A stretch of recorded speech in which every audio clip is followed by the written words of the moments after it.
ਕੇ ਆਈ ਸੀ ਤੇ ਇਹਨੂੰ ਅੰਜਲੀ ਨੂੰ ਕੁੱਟਿਆ ਮਾਰਿਆ ਸੀ, ਇਹਦੀ ਮੰਮਾ ਨੂੰ ਮਾਰਿਆ ਸੀਗਾ ਤੇ ਇਹ ਮੀਡੀਆ ਦੇ ਸਾਹਮਣੇ ਜਾ ਕੇ ਮਤਲਬ ਇਹਦੇ ਪੁਲਿਸ ਵਾਲਿਆਂ ਦੇ ਖਿਲਾਫ ਬੋਲ ਰਹੀ ਸੀ ਤਾਂ ਪੁਲਿਸ ਵਾਲਿਆਂ ਨੇ ਇਹਦੇ ਉੱਤੇ ਕੰਪਲੇਂਟ ਲਿਖਾਉਣ ਦੇ ਲਈ ਮੈਨੂੰ ਮਾਰਿਆ ਕੁੱਟਿਆ ਸੀ। ਜ਼ਬਰਦਸਤੀ ਇਹਦੇ ਉੱਤੇ ਕੰਪਲੇਂਟ ਲਿਖਾਈ ਸੀ ਕਿ ਸਾਰਾ ਕਸੂਰ ਇਹਦਾ ਹੈਗਾ।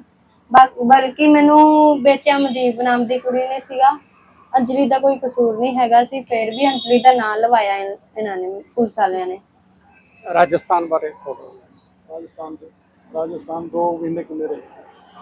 राजस्थान च मैं दसदा सीगा कि मतलब मैं भज गई सी घर तो, मैं बड़ी मुश्किलों च अपने दिन कट्टे उत्थे उत्थे मैनू मारदे सीगे। जेड़ा ओ बंदा सी प्रमोद नां दा ओ ते ओदा छोटा जेड़ा भाई सी ओ दोने मैनू कुटदे मारदे सीगे। मंजली है, मैं मतलब सीपी मॉल में जॉब करती थी। मुझे मनदीप नाम की एक लड़की मिली थी। वैसे ही मैं जॉब से मेरा 6 बजे ऑफ होता है तो मैं वापस आ रही थी तो वो मुझे मिली थी। तो उसने मतलब मेरे से पूछा कि आप क्या काम करते हो, कहाँ मतलब, तो मैंने उसको बताया मैं सीपी मॉल में काम करती हूँ, मेरा इतनी इतनी मेरी सैलरी है। तो उसने बोला कि इतनी सैलरी से तुम्हारा कुछ बनता नहीं है, एक काम करो मैं तुम्हें मूवियों में काम दिलवा दूंगी, उसमें 50,000 रुपये तुम्हारी सैलरी होगी। तो मैंने उससे बोला कि ऐसा क्या काम है जिसमें मतलब 50,000 रुपये सैलरी मिलती है। तो उसने मतलब मेरे को बताया, कहती कि मतलब शूट लाइन में काम है वहां पे, जैसे अभी स्टार्टिंग में तो मतलब ऐसे बैकग्राउंड में लेंगे, धीरे धीरे तुम्हें मेन लीड पे काम मिल जाएगा। तो इस करके मतलब मेरे को उसने अपना नंबर दिया और मतलब मेरे को कहती अगर तुम इस काम के लिए इंटरेस्टेड हो गए तो मेरे को फोन कर लेना और अपनी 2 फोटो शेयर कर देना मेरे को। तो उसके बाद में मतलब मैं अपने घर पे आई, मैंने अपने मम्मी पापा से बात करी कि मतलब एक लड़की मिली थी, वो मुझे पता नहीं था लेकिन वो मेरे रूम के पास में ही रहती थी। तो मैंने बोला कि मनदीप नाम की लड़की थी, वो कह रही थी कि मैं इधर ही तुम्हारे रूम के पास में ही रहती हूँ, उसने मेरे को शायद देखा है, तो कह रही थी शूट लाइन में तुम्हें काम दिलवा दूंगी मैं और इतने इतने पैसे हैं। तो पापा ने मेरे बोला कि अगर तुम्हें ठीक लग रहा है तो कोई बात नहीं, कर लो। तो उसके बाद मतलब जो मनदीप ने नंबर दिया था मैंने उस पर अपनी 2-3 फोटो भेजी और मतलब उसने मेरा शूट डन करवा दिया। पहली मूवी में करवाया था यार जिगरी कसूती डिग्री मूवी में। फिर 5 बजे मतलब उसका मेरे को फोन आया, उसने मतलब मेरे को गाड़ी लेने आई थी तो मैं गई शूट पे। CU कॉलेज हमें ले जाया गया था, वहां पे मतलब हमें सारा कुछ ठीक लगा, मतलब ज्यादा काम भी नहीं था, जब टेक टुक लगते थे तो बैकग्राउंड में लिया था हमें। तो मतलब उसके बाद में खाना पीना वगैरह भी मिलता था। तो 1-2 दिन मैं गई शूट लाइन में, मेरे को काम अच्छा लगा, इस करके मैं रोज जाने लगी। कम से कम 1-1.5 महीने मैंने शूट लाइन में काम किया। उसके बाद ऐसे ही एक दिन मतलब मनदीप आई मेरे रूम पे, कहती कि फिरोजपुर शूट है, जाना है। तो मैंने कहा हाँ कोई बात नहीं, चल लेंगे जब शूट लाइन में ही काम कर रहे हैं तो कहती कोई नहीं, सुबह तैयार हो जाना 9 बजे। तो उसके बाद मतलब हम तैयार होके उसके साथ फिरोजपुर चले गए। फिरोजपुर जाने के बाद वहां 6-7 दिन मतलब 6-7 दिन हमें अच्छे से रखा, खाना पीना वगैरह दिया, और भी वहां पे लड़कियां थी, ठीक है, सारा कुछ मतलब क्लियर चल रहा था। मुझे ऐसा लगा ही नहीं कि मतलब ये लड़की मेरे साथ ऐसे कर देगी। फिर 5-6 दिन बीत गए, उसके बाद में उसने मेरे को बोला कि एक मैरिज सीन शूट करना है, तू कर लेगी? तो मैंने कहा हाँ मैं कर लूंगी। तो उसके बाद में वो मतलब मेरे को मतलब ब्राइडल ड्रेस डलवाई, चूड़ा डलवाया, सारा कुछ करके मेरे को लेकर गए। मतलब वहां पे फिरोजपुर में दिल्ली गेट था, वहां पे गुरुद्वारा है, कोई गुरुद्वारे का मुझे नाम तो नहीं पता है, वहां लेकर गए। वहां पे 5-6 बंदे पहले से मौजूद थे, ठीक है। तो उसके बाद में उसमें से एक लड़के को बुलाया जिसका नाम प्रिंस था। तो बोला कि इस लड़के के साथ तुम्हारा मैरिज सीन शूट करना है। मैं क्या कोई बात नहीं, कर लूंगी। उसके बाद एक तरफ मुझे बिठाया, एक तरफ लड़के को बिठाया। एक तो मतलब मुझे इतना पता है कि जब रियल शादी करवाते हैं लड़की की तो उसके डॉक्यूमेंट्स मांगते हैं, उसके मम्मी पापा पेरेंट्स से सबसे बात करते हैं। वहां पे ऐसा कुछ भी नहीं था, एक कैमरा लगा हुआ था। मैंने पूछा भी कि कैमरा तो यहाँ पे एक ही है, तो कहते ज्यादा सीन नहीं करना, अभी हमारा काम मतलब ज्यादा नहीं चल रहा है, थोड़ा मतलब ऐसे चल रहा है, तो इस करके अभी हम छोटे छोटे सीन ले रहे हैं, जो मूवियों में मैरिज सीन है वो हम करके देते हैं। मैं क्या ठीक है।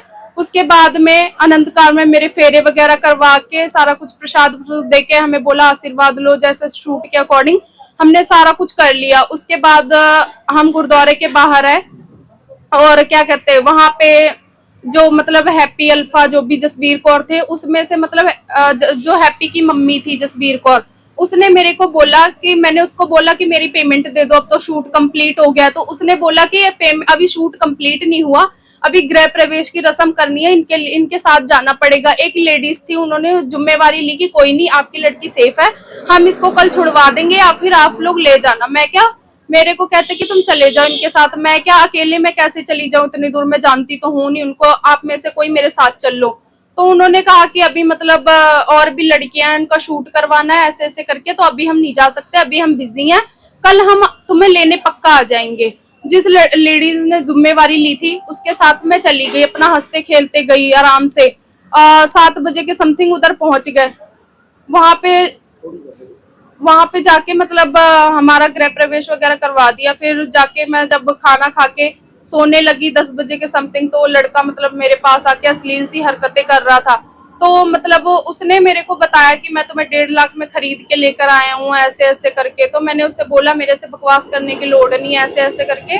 मैं क्या, मनदीप से मेरी बात करवा, जिस लड़की ने मेरे को भेजा है यहाँ पे। मैंने मनदीप को, मेरा फोन तो उन लोगों ने खो लिया था, मेरे को मारपीट भी रहे थे। तो उसके बाद में उसने अपने ही फोन से फोन लगा के दिया, और मतलब मैंने बोला हेलो मनदीप दी, ये मेरे से बदतमीजी कर रहा है ऐसे ऐसे करके। तो उसने मेरे को पहचानने से ही इनकार कर दिया, कहती मैं तुझे जानती नहीं, मेरे को फोन मत करना, नंबर ब्लॉक लिस्ट में डाल के चली गई। तो उसके बाद मतलब मेरे को ऐसे लगा कि अब तो मैं फंस चुकी हूँ, अब तो मैं पता नहीं मेरे साथ क्या करेंगे ये लोग। धमकियां भी दे रहे थे, कहते रात में काट के फेंक देंगे ऐसे ऐसे करके। पूरी रात मेरे को बंद करके रखा दरवाजे में, पूरी रात बंद कर रखा। फिर उनके यहाँ एक मतलब जो उसके चाचा थे वो पुलिस में थे, तो वो मेरे पास आए, उन्होंने मेरे से सारी मतलब कहानी पूछी। तो मैंने उनको सारा बताया, और जो मेरे पास, जहाँ मैं सीपी मॉल में जॉब करती थी, सारी मेरे पे फोटो थी, वीडियो थी, और जहाँ मैं पहले शूट लाइन में काम कर चुकी थी सब मेरे पास फोटो वीडियो बनी हुई थी। क्योंकि मैं जहाँ भी जाती थी थोड़ी थोड़ी वीडियो बना लेती थी, तो थोड़ा बहुत उनको मेरे पे यकीन आया सारा कुछ देख के। तो उन्होंने मेरे पापा से बात करवाई, फिर मैंने अपने पापा को सारा कुछ बताया। तो उन्होंने मतलब बोला कि आपकी लड़की को हम कुछ नहीं करेंगे, आप एक काम करो, जो 1.5 लाख रुपए हम हैप्पी अल्फा मनदीप जो भी हैं सबको देकर आए हैं, वो पैसे दे दो और अपनी लड़की ले जाओ आके। तो मेरे पापा ने बोला हम गरीब बंदे, हमारे पास इतने पैसे कहाँ से आएंगे। तो कहते हमें नहीं पता भाई, जितने जहां मर्जी से लाओ, लड़की आपकी है, अगर आपको लड़की चाहिए तो आप पैसे दे जाओ, 1.5 लाख रुपए अपनी लड़की ले जाओ।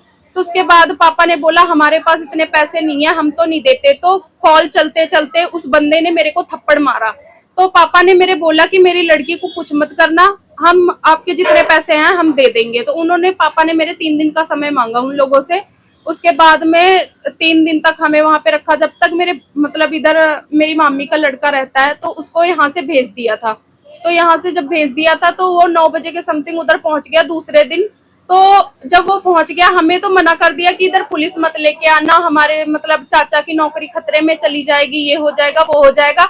जब वहां मेरा भाई पहुंचा, आधे घंटे तक सारा कुछ ठीक था। उसके बाद में उन लोगों ने खुद पुलिस बुला ली, पुलिस बुला के हमें थाने ले गए, वहां पे मारपीट करी। जो मेरी मामी का लड़का था, जो और भी 2 लड़के उसके साथ गए थे, उनको भी मारा पीटा, पूरी रात मारते रहे, मेरे को भी 2-3 थप्पड़ मारे। और उसके बाद में पूरी रात बाहर बिठाए रखा हमें, और 3 दिन तक हमें थाने में बिठाए रखा। जब मेरे पापा ने उधर से ऑनलाइन खेत गिरवी रख के, मम्मी की ज्वेलरी गिरवी रख के पैसे डाले 1.5 लाख रुपए, तब उन्होंने मतलब हमें थोड़ा मारना पीटना कम किया। और उसके बाद भी मेरे को भेजने के लिए तैयार नहीं, कहते कि तुम लोग जाओ।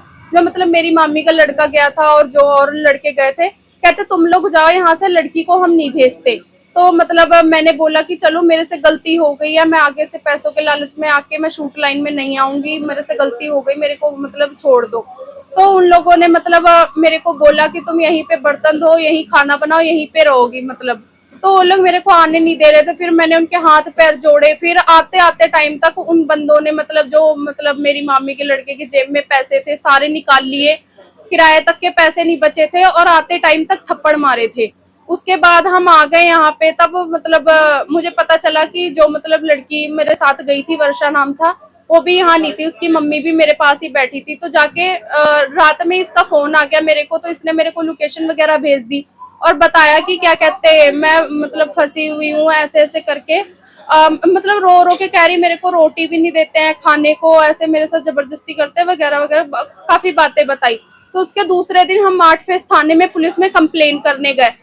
एक दिन तो हमें ऐसे ही बिठाए रखा, जब दूसरे दिन गए तो उसके बाद में मतलब मेरे को SHO वहां बैठा था, सतनाम नाम था उसका, उसको मतलब उसके साथ मैं गई बात करने के लिए तो वो किसी और के साथ बात कर रहे थे। तो उसके बाद में उन्होंने मतलब बोल दिया, एक लेडी कांस्टेबल थी, उससे मतलब इशारे में उन्होंने कुछ बोला, तो वो मेरे को रूम के अंदर लेकर गई और वहां पे ले जाके मेरे को इतने थप्पड़ मारे उसने, पूरा मतलब मारती रही। मम्मी को पता चला कि वो मेरे को अंदर ले जाके मार रही है। तो उसके बाद में मतलब मेरी मम्मी अंदर गई तो मेरी मम्मी को भी मारा। तो उसके बाद में क्या कहते हैं, जब मेरी मम्मी को भी मारा तो मम्मी तो मेरी बाहर आ गई थी। तो उसके बाद में मेरे को मार के कंप्लेन लिखवा ली। उसके बाद हमें बोला आज के बाद थाने में दिख मत जाना, ऐसे ऐसे करके। इकट्ठे होने तो साडा हुण डिप्टी साहब इत्थे आके मंग पत्र लेके गए मोर्चे तो, जो इन्फॉर्मेशन होती देखो 10 दिन हो गए, अल्टीमेट दिन 10 दिन हो गए, टाइम कोई नहीं आया सी। अज सवेर दे फोन आने शुरू होए तो तुहाडे राहीं ये जिहड़ा मंग पत्र दिता गया, जिहदे 5 केस अलग-अलग, जिवें कुड़ियां दा केस है, गुरप्रीत नां दा 5,70,000 रुपया मुंडे दा ठगी मार गया सी कोई, ਉਹਦੇ ਮੁਕੱਦਮਾ ਦਰਜ ਦੀ ਕੇਸ ਸੀ। ਇੱਕ ਬਲੌਂਗੀ ਮਰਡਰ ਕੇਸ ਹੈ ਜਿਹਨੂੰ ਅਸਲ ਦੋਸ਼ੀ ਨੂੰ ਨਹੀਂ ਫੜਦੇ। ਇਹ 5 ਕੇਸਾਂ ਦੇ ਅਸੀਂ ਜਿਹੜਾ ਮੰਗ ਪੱਤਰ ਹੈ ਉਹ ਡਿਪਟੀ ਸਾਹਿਬ ਲੈ ਗਏ, ਰਾਜਪਾਲ ਗਵਰਨਰ ਸਾਹਿਬ ਦੇ ਨਾਂ ਤੇ, ਡੀਜੀਪੀ ਪੰਜਾਬ ਤੇ ਮੁੱਖ ਮੰਤਰੀ ਦੇ ਨਾਂ ਤੇ ਅਸੀਂ ਤੁਹਾਡੇ ਰਾਹੀਂ ਇਹੀ ਦੱਸਣਾ ਚਾਹੁੰਦੇ ਹਾਂ, ਜਦੋਂ ਤੁਸੀਂ 10-20 ਬੰਦੇ ਜਾਂ 50 ਬੰਦੇ ਇਕੱਠੇ ਹੋਏ ਉਦੋਂ ਪ੍ਰਸ਼ਾਸਨ ਨੂੰ ਹੱਥਾਂ ਪੈਰਾਂ ਦੀ ਹੋ ਪੈ ਜਾਂਦੀ ਹੈ। ਤੁਹਾਨੂੰ ਕੱਲੇ ਦੇ ਕੱਲੇ ਨੂੰ ਕੋਈ ਥਾਣੇ 'ਚ, ਕੋਈ ਡੀਐਸਪੀ ਦਫ਼ਤਰ, ਕੋਈ ਐਸਪੀ ਦਫ਼ਤਰ ਪੁੱਛਦਾ ਨਹੀਂ। ਜੇਕਰ ਤੁਸੀਂ ਜੇ ਬੰਦੇ ਹੁਣ ਇਕੱਠੇ ਹੋ ਕੇ ਕੋਈ ਨਿਆਂ ਇਨਸਾਫ ਲੈਣ ਤਾਂ ਅਸੀਂ ਇੱਥੇ ਤਤਪਰ ਤੁਹਾਡੇ ਹੱਕ 'ਚ ਤੁਹਾਡੇ ਕੰਮਾਂ ਕਾਰਾਂ ਲਈ ਬੈਠੇ ਨੇ। ਤੇ ਮੈਂ ਸਾਰੇ ਵੀਰਾਂ ਨੂੰ ਬੇਨਤੀ ਕਰਦਾ, ਜਾਂ ਕੋਈ ਮੈਟਰ ਰੱਖਣਾ ਹੋਵੇ ਆਪਣੇ 10-20 ਬੰਦੇ ਨਾਲ ਜਾਇਆ ਕਰੋ, ਪਰ ਤੁਸੀਂ ਜਦੋਂ ਕੱਲੇ ਆ ਕੇ ਬੈਠ ਜੰਨੇ, ਜਿਵੇਂ ਸਾਡੀ ਡਿਊਟੀ ਹੁੰਦੀ ਹੈ, ਅਸੀਂ ਤੁਹਾਤੋਂ ਤਨਖਾਹ ਲਈ ਹੁੰਦੀ ਹੈ, ਇਸ ਕਰਕੇ ਇਸ ਤਰ੍ਹਾਂ ਨਾ ਕਰਿਆ ਕਰੋ। ਬੰਦੇ ਨਾਲ ਲਾ ਤੇ 2-2 4-4 10 ਬੰਦੇ ਲੈ ਕੇ ਆਏ ਕਰੋ ਨਾਲ, ਤਾਂ ਕਿ ਸਾਡਾ ਵੀ ਜਲੂਸ ਨਾ ਕੱਢਿਆ ਕਰੋ। ਤੇ ਜਦੋਂ ਕੰਮਕਾਰ ਨਹੀਂ ਹੁੰਦਾ ਤਾਂ ਘਰਾਂ ਬੈਠ ਕੇ ਫੋਨ ਤੇ ਫੋਨ ਕਰੀ ਜਾਂਦੇ ਵੀ ਹੁਣ ਕੀ ਬਣੂਗਾ ਜੀ, ਕੀ ਹੋਊਗਾ। ਤੇ ਮੇਰੀ ਬੇਨਤੀ ਹੈ ਸਾਰੇ ਵੀਰਾਂ ਨੂੰ, ਹੁਣ ਚਾਹ ਪਾਣੀ ਦਾ ਲੰਗਰ ਛਕ ਕੇ ਜਾਓ ਤੇ ਖੀਰ ਪੂੜਿਆਂ ਦਾ ਲੰਗਰ ਤਿਆਰ ਹੈਗਾ, ਤੇ ਖੀਰ ਪੂੜਿਆਂ ਦਾ ਲੰਗਰ ਛਕ ਕੇ ਜਾਣਾ ਸਾਰੇ ਵੀਰਾਂ ਨੇ। ਤੁਹਾਨੂੰ ਮੁਲਾਜ਼ਮਾਂ ਨੂੰ ਬੇਨਤੀ ਹੈ, ਖੀਰ ਪੂੜਿਆਂ ਦਾ ਲੰਗਰ ਛਕ ਕੇ ਜਾਓ, ਆਉਣ ਵਾਲਾ ਖੀਰ ਪੂੜਿਆਂ ਦਾ ਲੰਗਰ। ਤੇ ਇਹੀ ਬੇਨਤੀਆਂ, ਜੇਕਰ ਹੁਣ ਡਿਪਟੀ ਸਾਹਿਬ ਇਹ ਕਹਿ ਕੇ ਗਏ ਜੇ ਸਾਡਾ ਹਫ਼ਤੇ 10 ਦਿਨ ਚ ਅਗਲਾ ਕੋਈ ਪ੍ਰੋਸੈਸ ਨਾ ਹੋਇਆ ਤਾਂ ਇਹ ਸੰਘਰਸ਼ ਜਦੋਂ ਤੱਕ ਜਾਰੀ ਰਹੂਗਾ, ਜਦੋਂ ਤੱਕ ਇਹ ਕੁੜੀਆਂ ਨੂੰ ਇਨਸਾਫ ਨਹੀਂ ਮਿਲਦਾ ਤੇ ਦੂਜੇ ਪਾਸੇ ਪੁਲਿਸ ਵਾਲਿਆਂ ਦੇ ਖਿਲਾਫ ਕਾਰਵਾਈ ਨਹੀਂ ਹੁੰਦੀ, ਜਿਹੜੇ ਵਿਚੜ ਨੇ ਪੁਲਿਸ ਵਾਲੇ। ਵਾਹਿਗੁਰੂ ਜੀ ਕਾ ਖਾਲਸਾ, ਸ੍ਰੀ ਵਾਹਿਗੁਰੂ ਜੀ ਕੀ ਫਤਿਹ। और ले ले फोटो यार, फोटो लवा।